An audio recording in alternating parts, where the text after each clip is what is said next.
one of these ones where like I don't know if it's almond milk.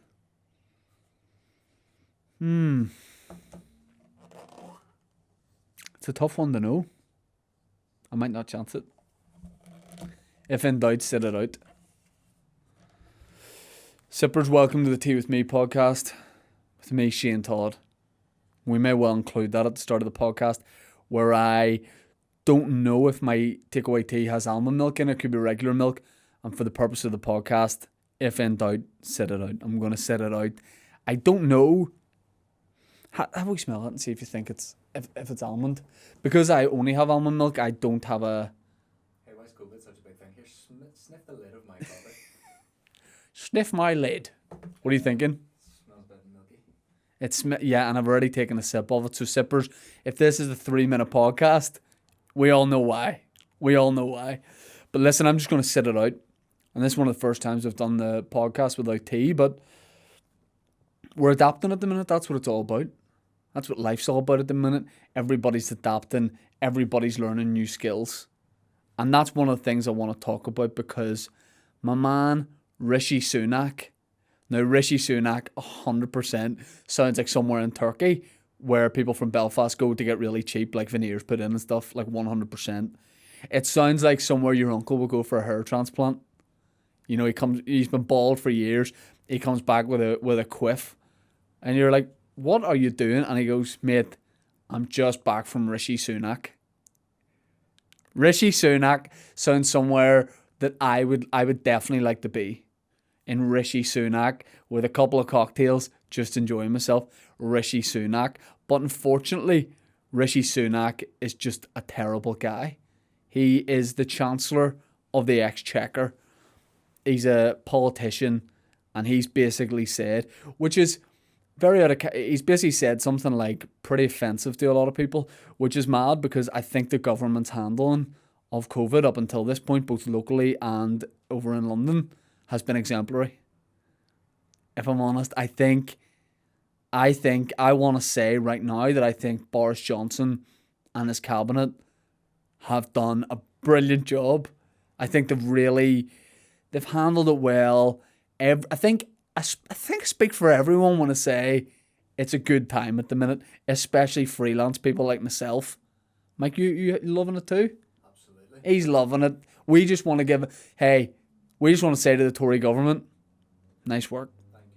Thank you. Yeah, we'll say thanks, because what we lack in money, we make up for in goodwill towards your handling of this whole thing.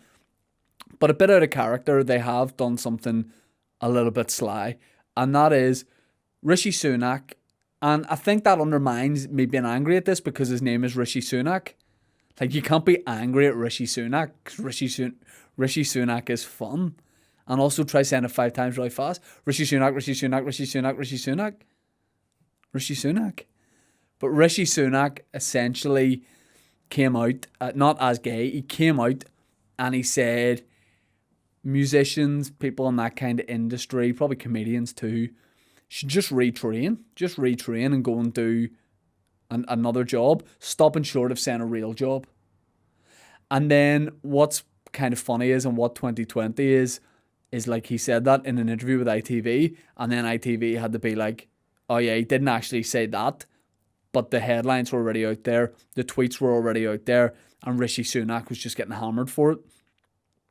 And then Rishi Sunak's like, hey, I didn't say that. And then everybody's like, yeah, but you and your mates have done so much else that is bad. You know, so he's getting attacked for it. And my man Rishi Sunak didn't even really say that. But there is that attitude of, you know, go and do a real job. You know, to musicians, to comedians. And I really resent that because as a comedian, I work very, very hard on average for about 20 minutes a week. You know, on a Wednesday night or whatever. If I'm doing 3 gigs in a week, I could be working for 3 hours. And I'm going out there, breaking my back, working hard. And Rishi Sunak sending me back down the mine. I don't want to go back down the mine.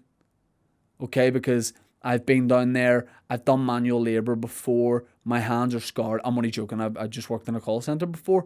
But I just want to just keep doing stand-up. Rishi Sunak, I don't know why you're not letting me do stand-up. and people are like retrained to a real job. Do you know how much of a nightmare I would be in a real job? If you like, I'm a stand-up comedian, so it's my job to try and be funny. That's the job, is take the funny out of everything. Something horrific happens, try and find the funny out of it. That's why comedians get criticized a lot, because people go, oh, you can't say that. Sometimes you'll get it wrong, but often you're just trying to find a little bit of lightness in the dark. Or something really silly could happen and you make a joke out of it. Like on my way to the studio, I saw two, here's the thing, there's two, I don't know them as such, but there are two gentleman lovers that live, I think, around here. Two gentleman lovers. Okay? And I saw these two gentleman lovers just before I came down to the studio on a tandem bicycle. And you might not think that that is true, and you might be like, oh, that's just something he's made up. But Big Mike's in the studio, and Big Mike, I'm not going to show this on camera in case someone's like, oh, that's actually my two uncles, and I actually didn't know they were in a relationship. But like... Oh, that's my uncle.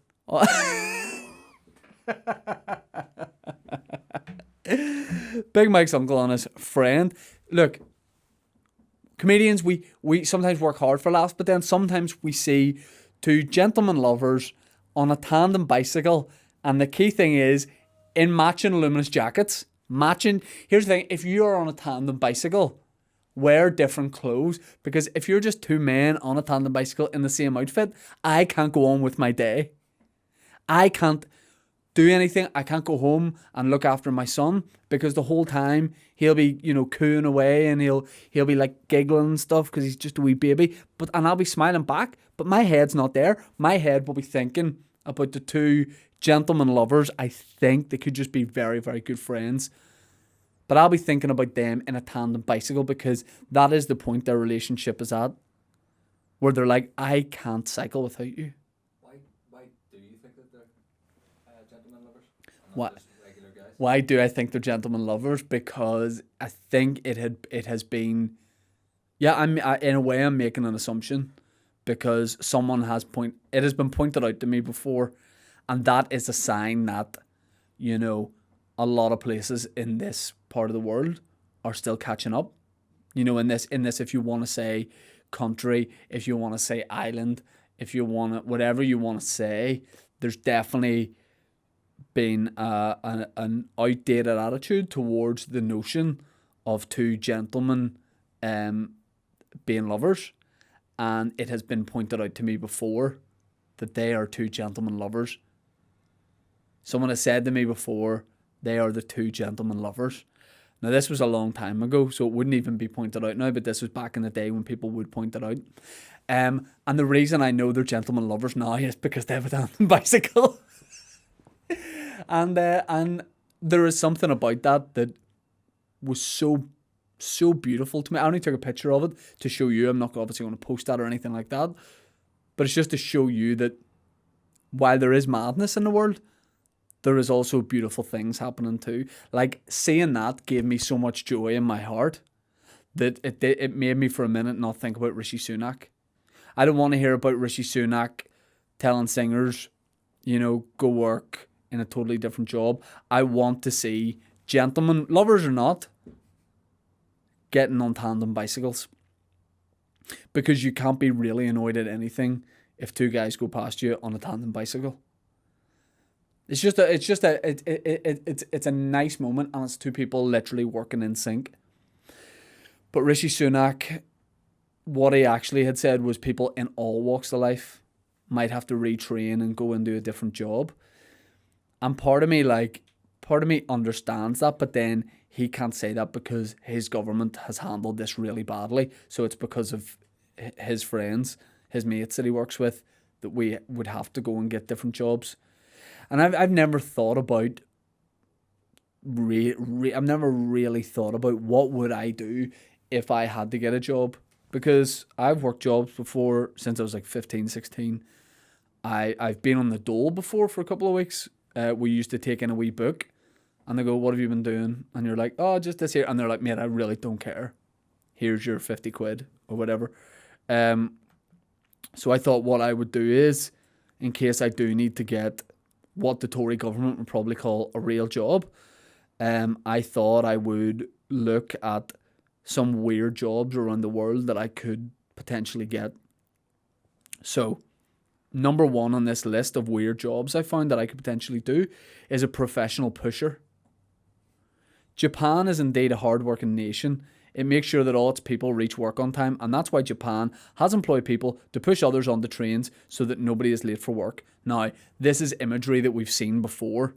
How many times have you seen videos online where there is people in Japan literally being forced on the trains and the door can barely close, but they get them on? Like, I've never seen just one guy being left on the platform.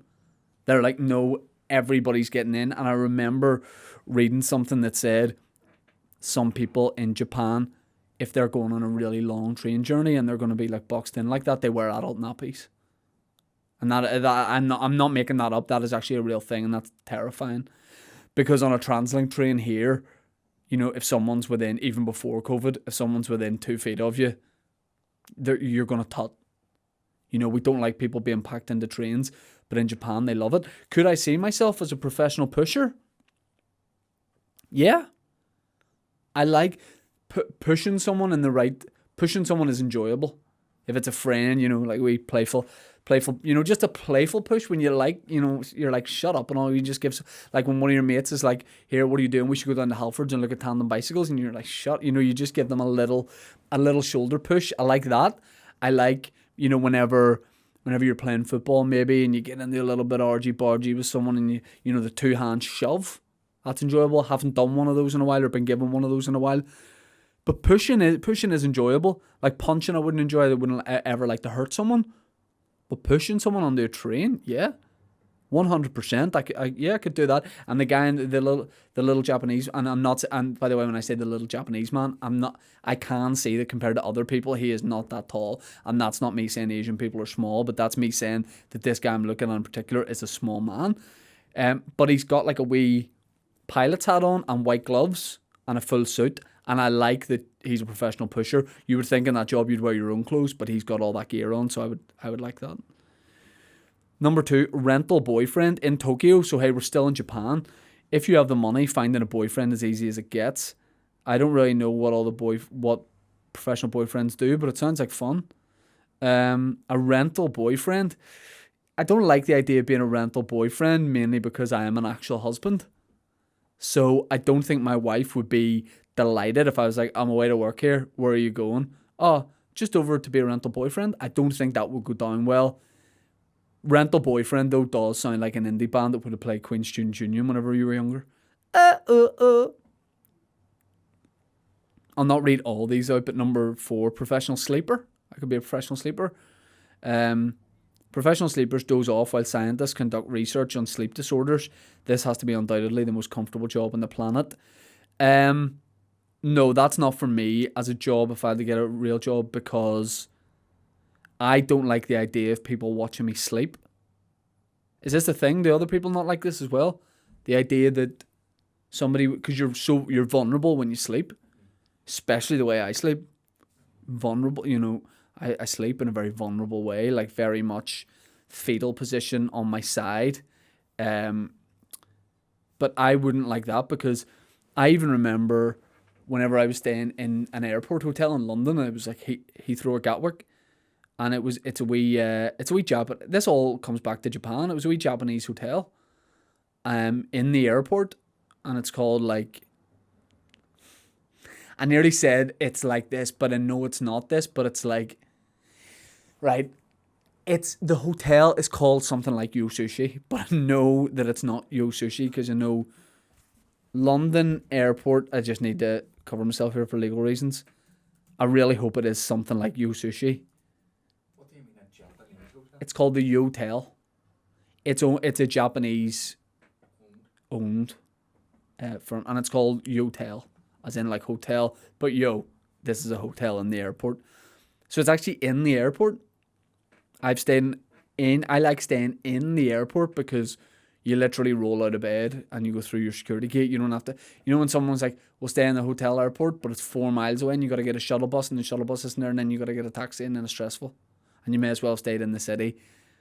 I stayed in the hotel, and a lovely Asian gentleman checked me in and then brought me to my pod. So it's like you stay in like a pod, like a very small room.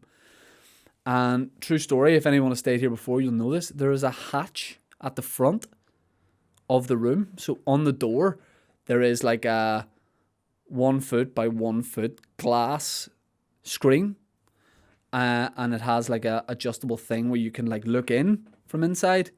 Or, from inside you can look out and people can look in. Or you can obviously close it. And I went into my room and it was really late at night. I just back from a gig in London. And the guy working there said, open or closed? And I said, what do you mean? And he said, screen on door, open or closed? And I was like, I might be weird here and go for closed. Because if I had said open, anybody walking down the corridor could have just peeked in and just seen me in my wee Japanese pod all curled up. Like, why is it an option? Why is it an option? Like, what is the benefit of being able to look in? Why was he give? And then when I said closed, he looked at me like, oh, very well. I was like, presume that people want to close, and then if they open it, that's their thing. But yeah, I couldn't be a professional sleeper. Okay, let me see. No, I don't like that. Water slide tester. Yeah. Water slide testers have to check all aspects of safety and make sure these rides are absolutely safe. There's always medical insurance for those who break a bone or two. Water slide tester is definitely something I can get on board with, but I did nearly die on a water slide in Turkey once. In Rishi Sunak in Turkey. I was at a water park in Rishi Sunak, and it was the Rishi Sunak water park, and it was like 4 slides that are very fast, and you got to go up loads of steps, really high slide. And I went up to the top, and everyone I was with were like, let's do a race and see who can get to the bottom first.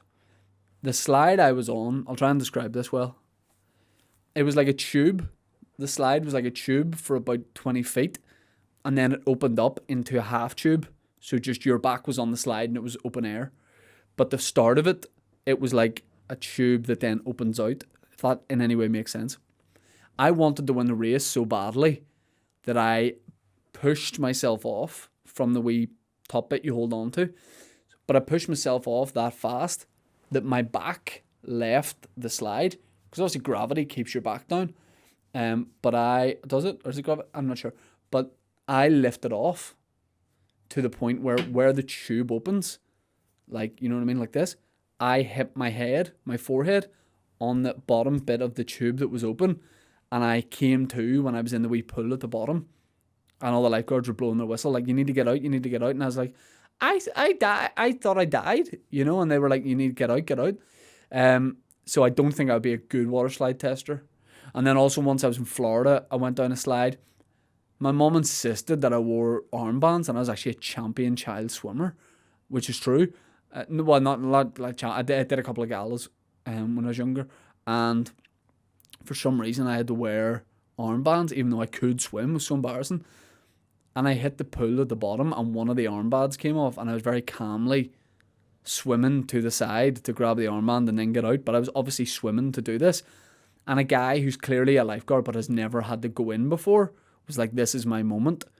And he just dived in to drag, like, they put me in the safety position and get me out.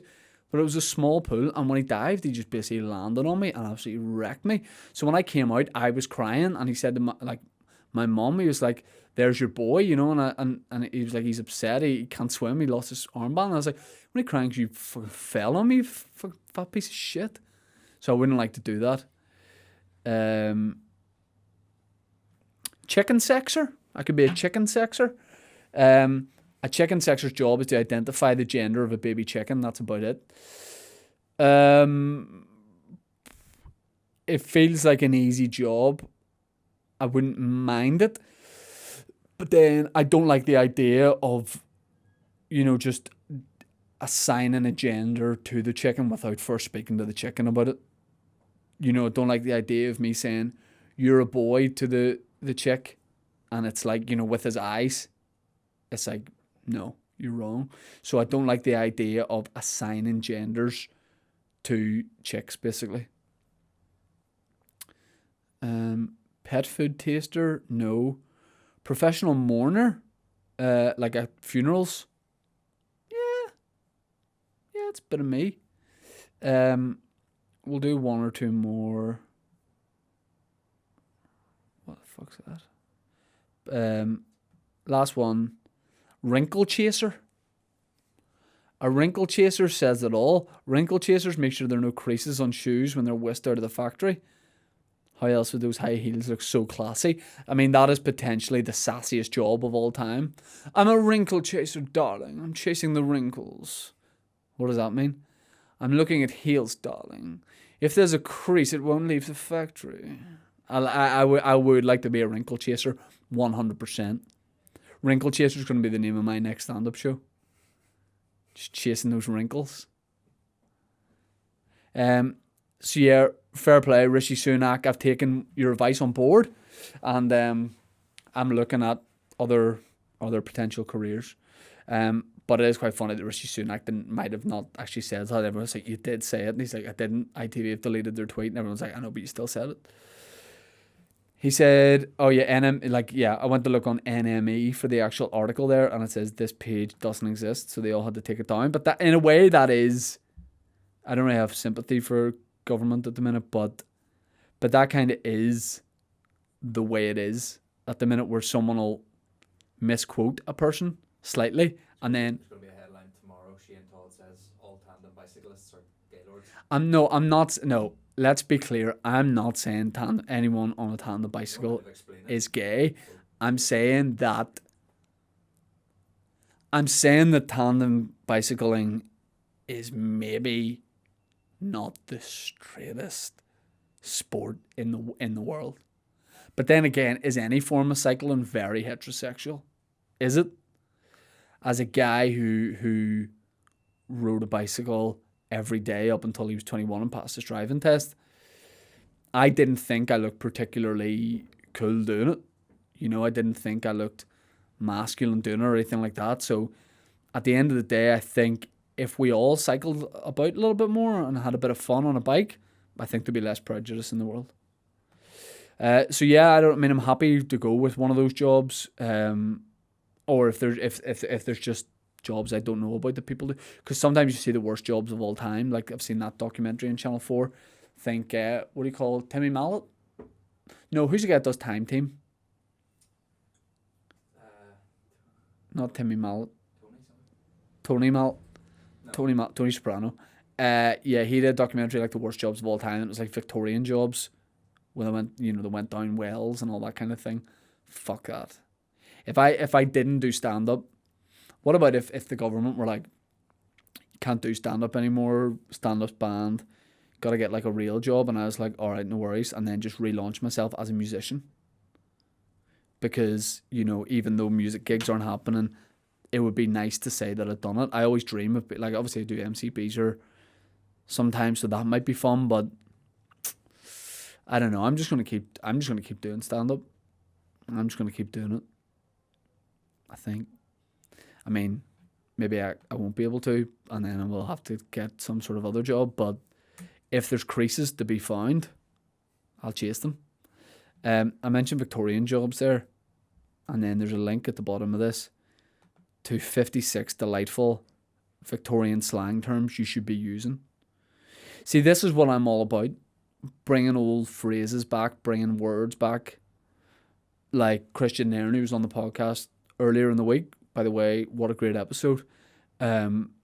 Christian was talking about the phrase buck Alec, calling somebody buck Alec, which is great.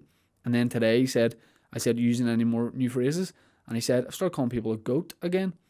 Goat is brilliant because it could be an insult or a compliment. Because now people say goat, greatest of all time. So if you're like, what are you doing, you fucking goat? Some people might be like, oh, thank you. But you actually mean you're an idiot. So these are phrases. British writer Andrew Forrester published of Passing English of the Victorian Era, a dictionary of heterodox English slang and phrase. Thousands of words in 1870 have drifted away, but this was a way to preserve them and bring them back. So I'll not look at the meaning of it, and I'll tell you what I think it is. The first one is afternoonified, like personified, but afternoonified. Does afternoonified mean...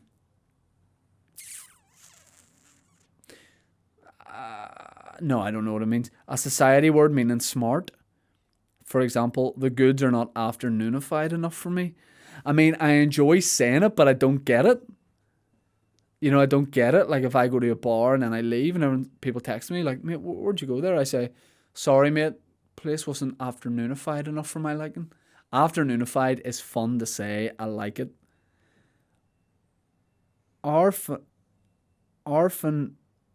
Fanarf. Orphafanarf. A figure of speech used to describe drunken men. For example, he's very orphafanarf, meaning he has had many orfs or half pints of booze. So an orf is a half pint of booze. Or like Cockney. Or Yeah. Oh, orphan. Oh, like an orf of lager. Oh. Mate, I got scooped last night. What's wrong? I was flipping orphafanarf. I was orphafanarf because the place wasn't afternoonified. Backslang it. Thieves use this term to indicate they wanted to go out the back way. Dirty bastards. Backslang it. I don't get it. In 1850, there was a term called bags of mystery. Bags of mystery. That was a term for sausages because no man but the maker knows what is in them. The bag refers to the gut, which contained the chopped meat. I mean, that doesn't sound very health and safety to call something a bag of mystery. And I don't like the idea that only the butcher knows what it is. Surely he can just tell you. I love that the butcher's like, listen, mate, I love to tell you what's in these, but it's I haven't a baldy, mate. I haven't a baldy. I mean, all I can tell you is there's a bag of gut and there's chopped meat inside it, but it could be pig, it could be squirrel, mate. Bang up to the elephant. I haven't heard anyone ever say to me, bang up to the elephant. The phrase originated in London in 1882 and means perfect, complete, unapproachable. That's bang up to the elephant. That's a brilliant phrase. What's his podcast like? Bang up to the elephant, mate. It's bang up to the elephant. I enjoy that. There's a phrase here called a batty fang. Batty fang. Spelt batty fang. Batty fang. Low London phrase meaning to trash thoroughly. Possibly from the French battre à fond. So if I was going to trash, if you piss me off, I would come to your house and I would just do a batty fang. Step off your tandem bike and I park my tandem bicycle and I'd batty fang your house so bad. Banjo, a 19th century sailor slang for a riotous holiday or a noisy day in the streets. I'm away to Rishi Sunak for a banjo here. Bow wow mutton, a naval term referring to meat so bad it might be dog flesh. Oh, that's bow wow mutton, mate. How's your burger? Bow wow mutton. Bow wow mutton sounds like a complete character in a Sunday World. UDA, Brigadier Bow wow mutton. Bricky, brave or fearless. Meaning someone's brave. Butter up bacon. Extravagance, too much extravagance. Are you going to put lace over the feather? Isn't that rather butter up bacon? Butter up bacon. That's a fucking belter of a phrase. Because you obviously don't need butter in the bacon. Because it's rich enough, it's fatty enough. Butter up bacon is butter upon bacon, right? Butter upon bacon, right? That's a brilliant phrase.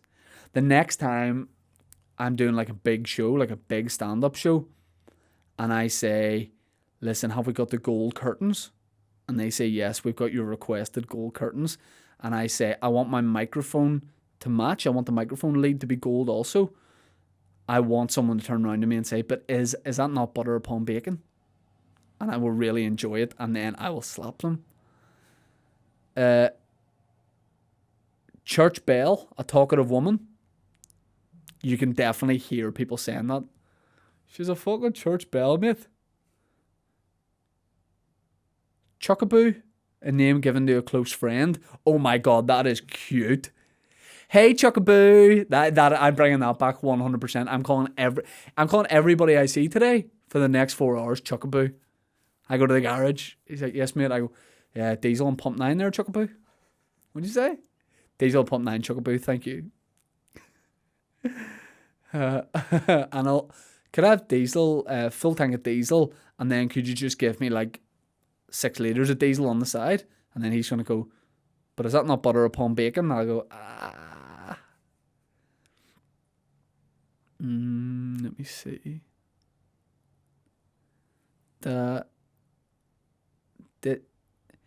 Dizzy age, a phrase meaning elderly because it makes the spectator giddy to think of the victim's years. The term refers to a maiden or other woman canvassed by other maiden. Oh, meaning like they're so old that if you actually got to their age, it'd leave you dizzy. Yeah, that's kind of funny. He's a dizzy age. Doing the bear, a courtship that involves hugging. I think doing the bear in 2020 means something entirely different. And I mean, hugging definitely is part of it. Doing the bear. I mean, I think if I hit it off with someone like, male friend, and I was like, listen, do you fancy doing the bear? I think they might think that was an invite for Dave Elliott to get involved.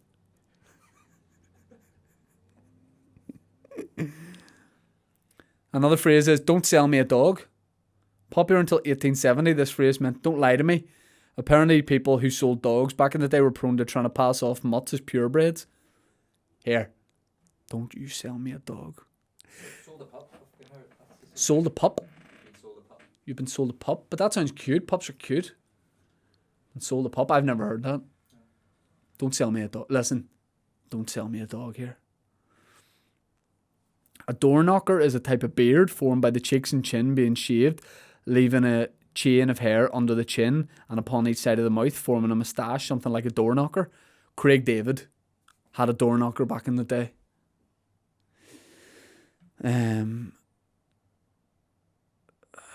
Fly rink, an 1875 term for a polished bald head. Some fly rink on you, mate?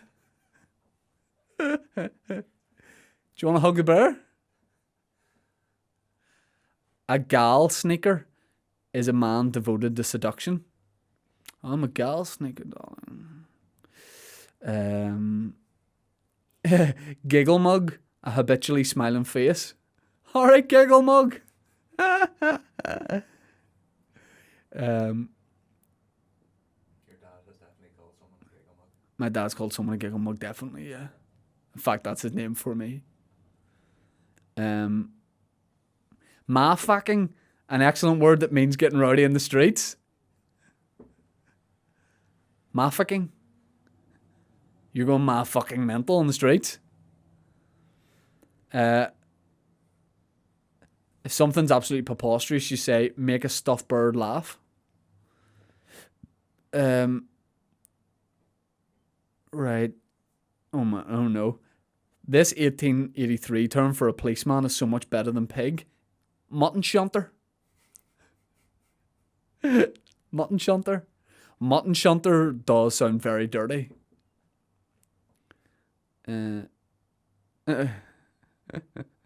Someone who takes a day trip to the beach, he brings his own provisions and doesn't contribute at all to the resort he's visiting, is a nosebagger. If someone's not well, they're not up to dick. Well, yeah. It depends how sick you are. But I know whenever I'm under the weather or in bed with the flu, I'm definitely not up to dick. Although, to be fair, that is one of the things that will get me up. Let me see. If someone has a prominent nose, they can be said to have a parish pickaxe. I don't know what that means. But someone's getting called it in the next hour. Sippers, let me interrupt the podcast for a quick moment just to plug the live episode we are doing on Sunday night on our Patreon. Patreon.com/teawithmepodcast. I mentioned the Patreon earlier, but the live podcast is something you've got to get involved with. It's essentially a late night chat show done over Zoom to your face. And it's for Sippers' eyes only. So if you're one of the Patreons, you get to see it exclusively. Showbiz exclusive. It's a mystery guest lineup. I will probably announce that today. And then at the end, what we're going to do is just throw it open to the sippers. We're going to get a couple of sippers up on screen, and we're just going to chat about whatever you want to chat about. It will be anarchy. It'll be a nice time. There's a police siren already preempting the madness that's going to happen on the live episode. Patreon.com/teawithmepodcast. Back to the pod. Oh no. Now, there is a phrase here that's described as to fail.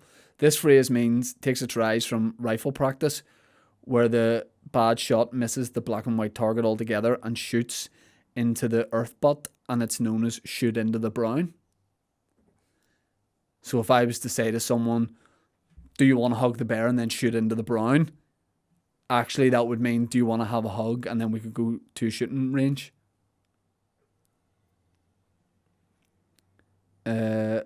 To win something back in the day was called take the egg, to take the egg, because that was the prize. Oh. If something was thoroughly understood, it could be known as an humble cum stubble. An humble cum stumble. A term meaning inferior noisy singers that could be liberally today talked about as karaoke sessions were whipper-ups. They're whipper-ups because they're singing karaoke. I mean, that's very, very, very enjoyable. I'll try and use these all in a sentence now. Oh man, went out last night and the place wasn't like... the bar was good, but it wasn't afternoonified enough for me. But to be honest, I was arf.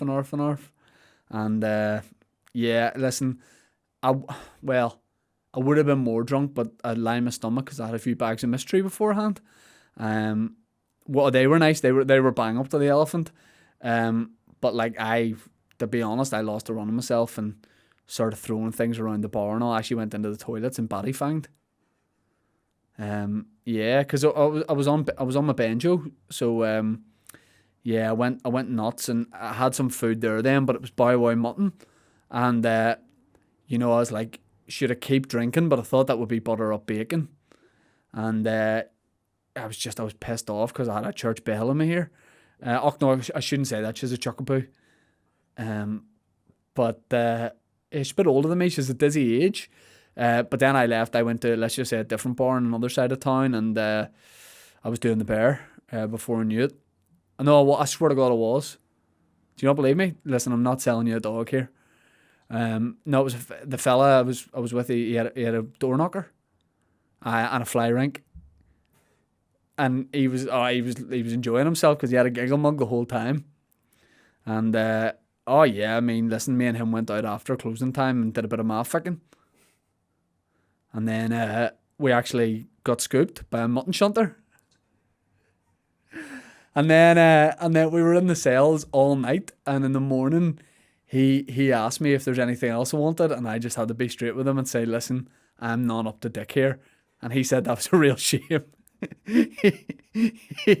He said that was a real shame because he wanted to take the egg. And in the end we went out and just did a bit of singing, and we were just two whipper-ups. There you go, guys. I think that was very enjoyable, that Victorian slang.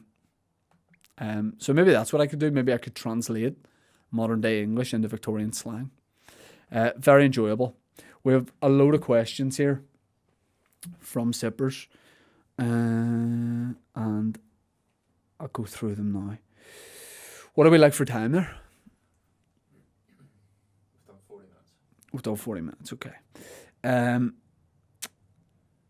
Let me see now. Okay, so Lisa Yates says, this is why the rave lockdown is ending. Well, that's actually not a podcast question. Yeah, Radio 1 have a new dance show starting Friday nights at 6 o'clock. Not good. Absolutely not good. We're going to find out who is behind that, and we're going to bring them down. Don't you worry about that. Lalison says, who would win in a fight, a bear or a gorilla? If you mean in the sort of coded sense, I would say, well, hold on, what is a gorilla in the gay community?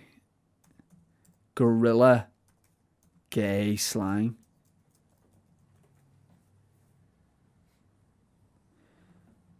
A silverback, right? A silverback is an older, well-established gay man that preys on younger gay men. it's also a sexual maneuver in which a man having already. Oh, fuck. Maybe I shouldn't have started this. Urban Dictionary won't let me open it. That's how rude that is.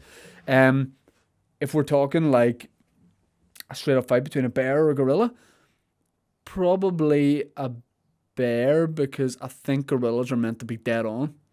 Because Attenborough was falling about with a few once and having a good time, and they didn't try and attack him. But bears are, I'd say a bear would be more of a dickhead than a gorilla, definitely. So I'll go bear, but it depends what sort of bear it is as well. I don't know. Reba says, how much more insufferable do you think Connor Keys will be now that Facebook and Instagram have banned QAnon accounts? No, I think Connor and Mickey do the, and that might be what you're talking about, Dick, Chair and Yum's podcast, in which they do talk a lot about a lot of conspiracy theories, but they don't, like, what would you say? They don't, like, totally push the conspiracy. And by the way, there's loads of conspiracy theories that they don't believe as well. But they don't, like, push their conspiracy theories on people. So I don't think Keezy is in any way an insufferable conspiracy theorist. And also, there's people who are just as insufferable that are against conspiracy. They talk about how much they are against conspiracy theories to the point where you're like, okay, but Connor's very much someone who will chat about it with you if you want to chat about it, but he's not like, here, you need to hear this. And also, shout out to Keezy, Mickey, and James McKegney, because we got to do Limelight again last week, General Banter Comedy Club, and it was 10 out of 10 great. But I didn't know Facebook and Instagram have banned QAnon accounts. I don't know. I don't have time to look into all that or really understand it. I just know that the internet seems like, and get ready for the broadest statement you've ever heard, a pretty mad place at the minute. Rory Arkin says, if you were stuck on an island and could only have one person with you, why would it be Harry Styles? It would be Harry Styles because he's a chuckaboo. Simple as that. Number one chuckaboo. Yeah, it would be enjoyable being on a desert island with Stylesy because he's fun, he's cute, he can sing Watermelon Sugar High, which I really like, and I think we would have a good time. I think we would have a good time, and let's leave it at that. And if after it he wanted to go cycling with me, I would propose that we did it on the one bike. Jared says, not a question, but an apology. I sent you a frankly deranged direct message on Saturday while under the influence of pretty hardcore painkillers after a procedure. I'm flogging myself daily as a punishment. It didn't even make any sense. Sorry, mummy. Let's see what... I'll not read out the whole message in case it genuinely was deranged, but I don't remember it being that bad. Jared, I mean, definitely it won't be the weirdest message I've received. Oh, yeah, it's long. Before we get to that, Jared sent me a question last week that I didn't want to read out, and I did talk about it. I was like, I'll need to speak to him first. But he said that he had some issues with his stomach and that general area for a couple of years, and it came to a head when he was in a lot of pain. He keeled over, and he thought it was down to stress, but he lost a lot of blood. Couldn't figure out what it was, but basically, on his way to hospital for an endoscopy, which is where they put a camera down your throat, he was on his way to Elton Gelvin to get that done. He listened to my podcast with Colin Geddes and the bit where I describe what my Crohn's is like, and it sounded like I was describing how he was feeling in every way for 3 months. So he became like an old man and had to lay about for a week. He went to the doctor with this, played him the actual clip. So make no mistake, Ger Brawley was in Elton Gelvin saying to a doctor, listen to this, and then just playing the Tea With Me podcast. He said that described his condition. The doctor checked the small bowel. Hey presto, he has Crohn's. So he used my discount code to get Crohn's. Sipper1 will get you Crohn's. After years not having a diagnosis, not being able to get treatment apart from blood transfusions and iron infusions, you, Shane Todd, helped me get a diagnosis and possibly save me from further years of being sick. I owe you one. You're now officially my hero. Now, I didn't know whether Jared just meant that because he written that under a shout out for podcast question, so I had to ask first, but he's okay with me reading that out. But then, yes, you did send me a long message on Saturday, and I'm going to be honest with you. It was while I was playing football. You sent it at 1:40. But I enjoyed it. And essentially and let's not overstate it, for saving your life, you said that your girlfriend or your partner made you buy me a Nando's gift card, which is a beautiful gesture. But at the same time, if you really thought it saved your life, are you valuing your life at like 30 quid? Because it should be at least a £50,000 Nando's gift card, which I would make good use of over 3 days. No, that's very nice. I mean, you could have lied and said it was your idea, but that is very nice. And anyone who has Crohn's, can you send me a Nando's gift card, please? Whether you've known about it for years or not, because I would enjoy that. But Jared, don't worry about sending me rambling messages. That's what the internet's for. Matthew Collins says, why did you and the international superstar and East Belfast hurler spoil the fall for me? What else can you spoil? I can spoil a lot of things, honey. But yeah, I apologise. We were talking about the fall. We might have given away a little bit of a spoiler, but then again, we might have just been doing like a little bit of a tease that actually isn't the thing. Because I used to do it with people. I say, have you seen this film? They say, I go, can you believe the guy dies? And then people will be like, oh. And then they go to the film and the guy doesn't die. And they'll be like, I loved that you said that because I was expecting him to die. But yeah, sorry about that. What else could I spoil? I could spoil EastEnders depending on where you're at in where you're watching it from. Because if you're watching it from the start, like over lockdown, if you started EastEnders at the start, let's just say Dirty Dan dies, but does he? I don't know. I'll leave it at that. I've said too much. Matthew Mernon, glad I got to learn about Buck Alec, but what exotic animal would you like as a pet? So obviously Buck Alec had his declawed, de-toothed lion. What exotic animal would I like as a pet? It depends, because I would want it probably for practical reasons, because I'm not really an animal guy.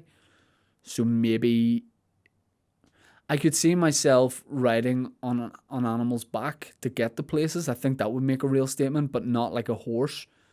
Like a panther or something, like a wildcat. Like I could see me on a wildcat's back, like just showing up to business meetings and stuff like that. I think that would be enjoyable if it promised never to turn on me, because I would hate that, if it eventually like threw me off its back and ate me. So yeah, probably like a panther or a wildcat, but not like the usual ones like a tiger or the regular people have as pets. Something majestic, definitely. Or like a really, really sarcastic fat cat. A fat cat who just has very sarcastic eyes. You're like, are you okay and all? And it's like, I'd like that, like a big fat cat. William Palmer says, hey, Mr. Biggles, would you rather not wipe your wee bum for a week, or would you rather not brush your teeth for a week? Cheers, bro. I think I could go a week without brushing my teeth, because in the morning it's not going to be good, and probably last thing at night it's not going to be good. But during the day, when you're eating meals, when you're drinking tea, your breath's probably going to smell like whatever you drank or ate. So if you had chewing gum and stuff, geez, it's a horrible thought, but I would probably do that, because if you didn't wipe your bum for a week, it would be like that wouldn't be ideal at all. So I'll go with not brushing my teeth for a week, and also my teeth are very white, so I wouldn't worry about discoloration or anything like that. But it's a great question as per. Do we have more questions on Instagram? It's taking too long to load. No, but we do on Twitter. Peter Lockhart, who would win in a Royal Rumble of Northern Ireland politicians? Honestly, I think, like in the Royal Rumbles that I used to watch in wrestling, it was a lot of times someone you wouldn't expect to win it, or someone that was making a return. Like they'd been injured for a year and they would come back and you're like, oh, I can't even believe this. So I think the Royal Rumble of politicians would follow its usual course. I think Arlene Foster would do well, Michelle O'Neill would do well, all the big known politicians. Ian Pacey Jr. would like, he'd like hide under the ring and then he'd come out towards the end and try and win the wee sneaky way. But I honestly think it would be someone like David Trimble, who you wouldn't even think about anymore as a politician, but he would just make his return at the last minute. He'd be like the last entrant, and he'd come out to music, and then I think he would go in, because someone would think they'd won, and they'd be celebrating, like Jerry Kelly or Alex Maskey, and then David Trimble would just come out from behind, and he would win. So yeah, someone who's been there and done it. Or then again, the big owl, Jerry Adams, who now, he looks like a big owl. There is one particular poster they used of Jerry Adams, like a billboard. I mean, Dave Elliott just always call him now the big owl. So I would say the big owl would have a chance too. I think he would win, and then I think he'd deny he was ever in the Royal Rumble. The most played out joke ever. I've done it in stand up. But so yeah, I'd say one of the old school people. Stephen McCall says, we clearly have a lot of talented comedians here in Northern Ireland. Why aren't more invited to TV panel shows? Is there a lack of representation? Yeah, I'd agree with you. I think the quality of stand-up comedians here on the stand-up scene, by and large, is very good. It really good, actually. Especially in like the last 4 years. So why aren't more invited to TV panel shows? I don't know. It's a very good question. Like there is a lot more of a focus now on representation in TV and film, but they prioritize more, I guess, gender. They prioritize more ethnic backgrounds and stuff. So I don't know if there's a push really for should they get someone from Northern Ireland on or whatever. Personally, I don't think I would like to be asked to do something if I thought I was just being asked to do it because I'm from here. But that doesn't mean I wouldn't do it. I would 100% do it. But it would be nice to think, I'm being asked to do that because they think I'd be really good on it. So I don't think there's comedians here that I know of anyway, like calling for it or trying to start, a conversation about that.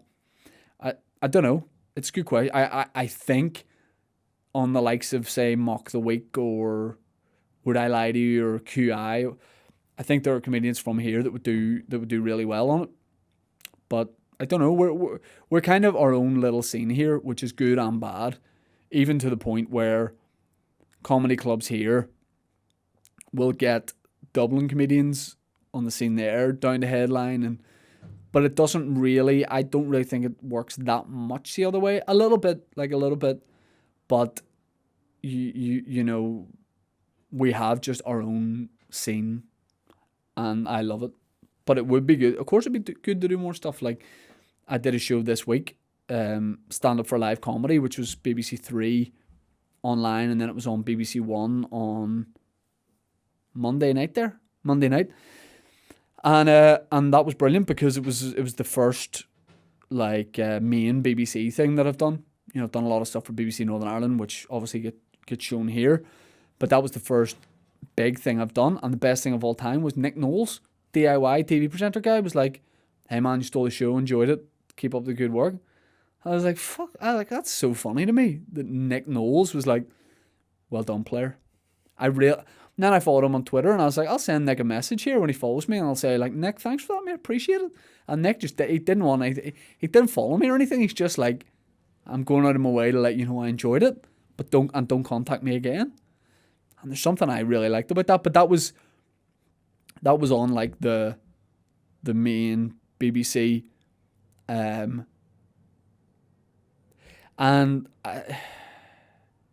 yeah, there was 4 comedians on, 2 from here, two not from here. I originally thought the idea was because they filmed in Bristol, London, Glasgow, and Belfast. I think I might have it wrong, but I thought it would just be people from the comedy scene there. But I think they moved people around and had different people in different places. But it was really nice to be asked to do that. And yeah, I'd love to do more stuff, and I think we should. But then there's also a thing here, we don't push ourselves a lot, myself included. We're very I know I joke at times about, being cocky and stuff, but we are a humble comedy scene as well for the most part. So people don't want to be like, I should be doing this, because they're, especially in like London or big cities, there are very driven, ambitious comedians who are like, I'm just gonna ask to do everything. We're a little bit like embarrassed about that usually, myself included. James Wilkinson says, who's your favourite footballer that you filmed with? Love the old videos with the Northern Ireland players like Paddy with his cows and Connor with the toy trains. Thanks very much. They were always great crack to film. Favourite footballer film with? The most enjoyable one was probably Paddy with his cows. Paddy McNair up in Ballyclare. Obviously from the famous song Paddy McNair from Ballyclare. Paddy McNair from Ballyclare. Going up and doing that was class because we just had like a whole afternoon there messing about. And the best thing of the videos, honestly, I swear to God, I'm not just saying this. When you do videos with the Northern Ireland players, they're all a joy to do because you find that they're like, if you haven't filmed with them before, they're a bit nervous and they're like, the IFA are like, he says he's up for doing this, but maybe he wouldn't be up for doing that. And, what are you going to ask him? And then as soon as you start filming and you make it clear that like, I'm not going to make a dick out of you, like, we'll just have a laugh. Then they're all like, they're then suggesting stuff and they're like, we could get a shot of this and all, why don't we talk? It's always a pleasure to do because I love football, it's brilliant. But Paddy McNair one was great. Liam Boyce, Loch Ness Monster, cult classic, really enjoyable. Luther Valentine, thoughts on scented bum roll, a scam to get more coin out of us or a true luxury? Both. Unequivocally both. But what sort of scent do you want? You know what I mean? Like a vanilla or raspberry. I don't know. I didn't know it was a thing, but of course it is because everything is a thing. LMJ says, Eddie Hearn rings you, says you're going to main event in the Odyssey, sold out arena, to fight Arlene or Michelle. Who are you picking? Neither. No way.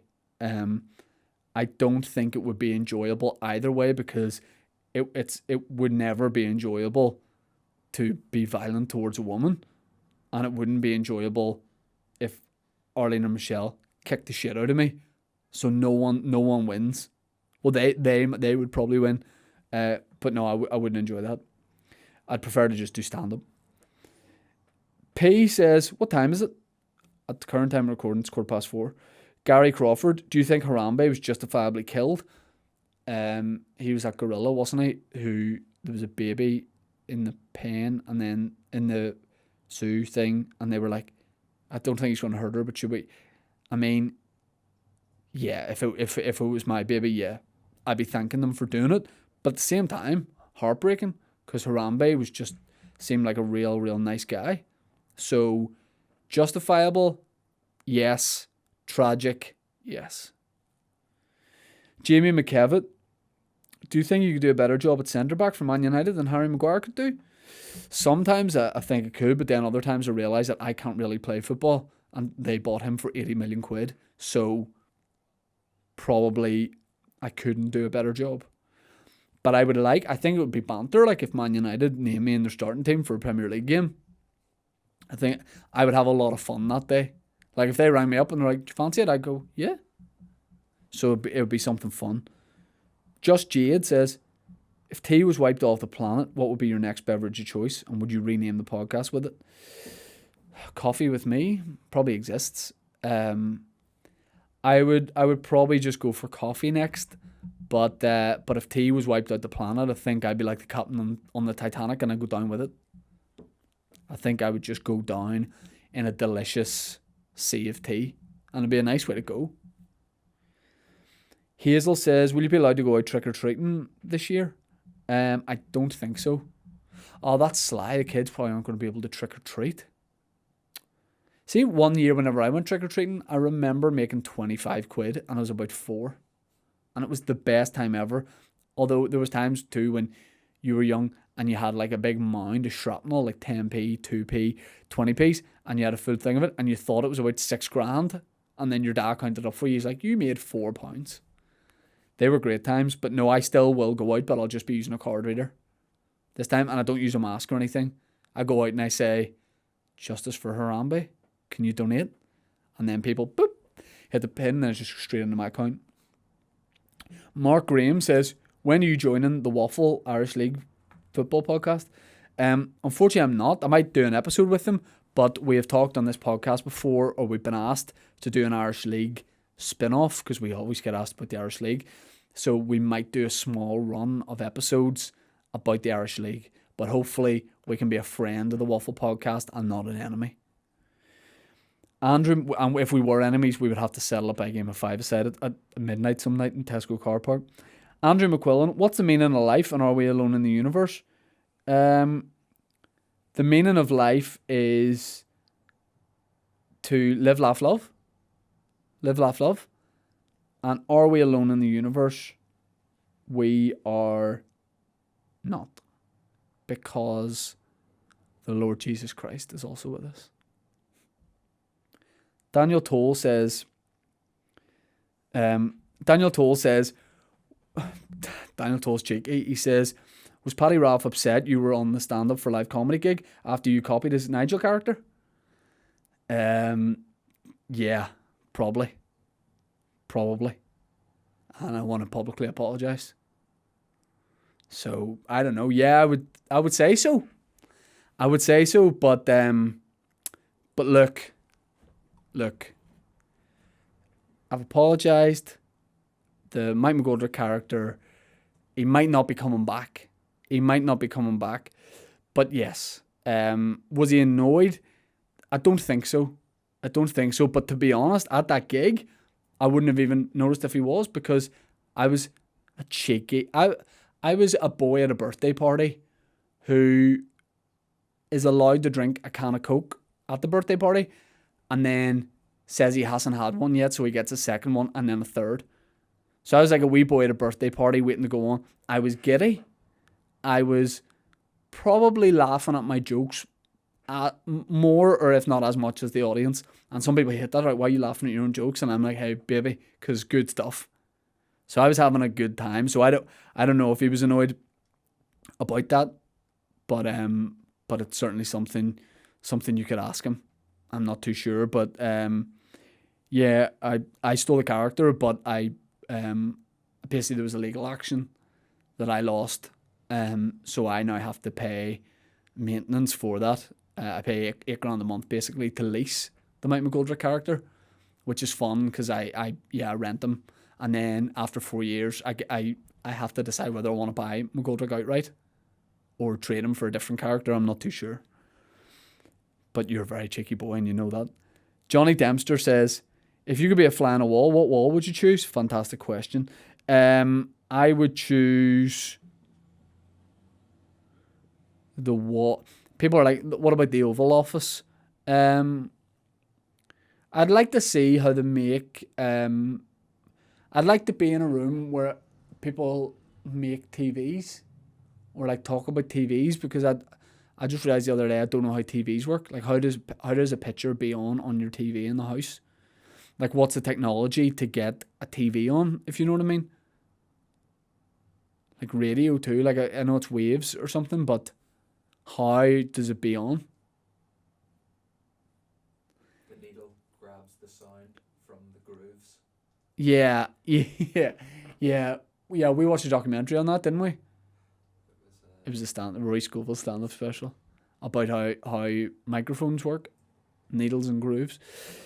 Oren O'Kane says, what's a verdict on the unreleased McGoldrick material? Does it exist, or can it be likened to the Detox album never released by Dr. Dre and D12 that in reality literally doesn't exist?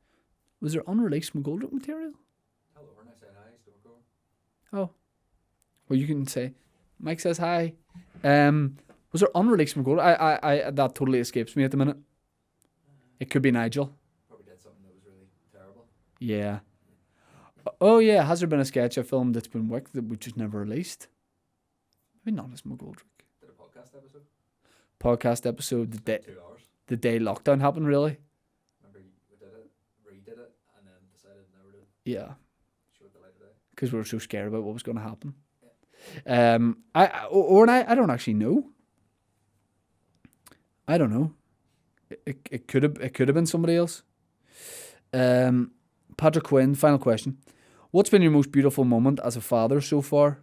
Well done the recent stand-ups. Smashed it as always. Patrick, thank you as always.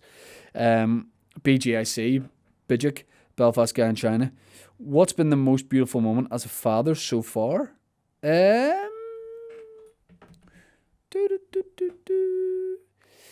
This sounds very cheesy, but every moment's good. Every moment's good, even if it's like a trivial, normal thing. It's brilliant. And actually, the other day, last week, I am wary about how much I talk about it because I do see it as a very, very personal thing. But earlier in the week, I put on a song. Sometimes I will put on songs that I know make me feel emotional, but I almost like want to feel that. And I was just like messing about with them in the house, and there is a particular song that is kind of like about fatherhood that is really beautiful. And I put it on. I was like, oh, this nice song and this is a nice moment. And then I just burst into tears. But it was like, I was like happy. You know what I mean? Like I was like overcome with joyous emotion. And I did, like it was beyond smiling. So that's why I cried. And then the worst thing is the baby saw that I was crying and can't really obviously tell the difference between happy tears and sad tears. And then he started crying. And at the start I was like, he's crying happy tears too. And I was like, no, he's crying sad tears because he thinks someone's upset me and I'm crying. So at the end of the day, we were both crying. But even that was a nice moment. And yeah, there's just sometimes where I'm just like totally in awe. And by the way, I'm being serious. I did just burst into tears. Because there's moments that you just don't know how to describe. And it's beyond anything you've experienced before. So yeah, there are just silly, trivial moments like going out for a walk in the pram and just looking at each other and like smiling. Like that kind of stuff is just the best. So it's all great. It's all great. And I want to yeah, I just want to finish by saying that I hope this podcast has been afternoonified by everybody. I think we should call this episode, we call it Butter Up Bacon. It feels like it should be called Butter Up Bacon. Butter upon bacon. Butter upon bacon. I do apologise, that wasn't afternoonified enough for you. But yeah, this has been a lot of fun. I appreciate you listening, watching. If you listen to the audio version, you want to see the video version, it's on YouTube.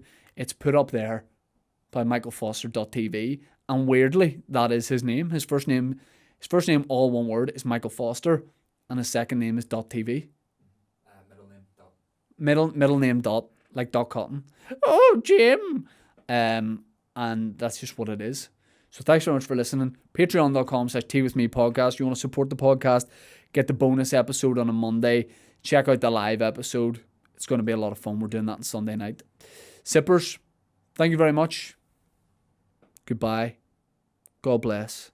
And wait. And see you next week. Chockaboos.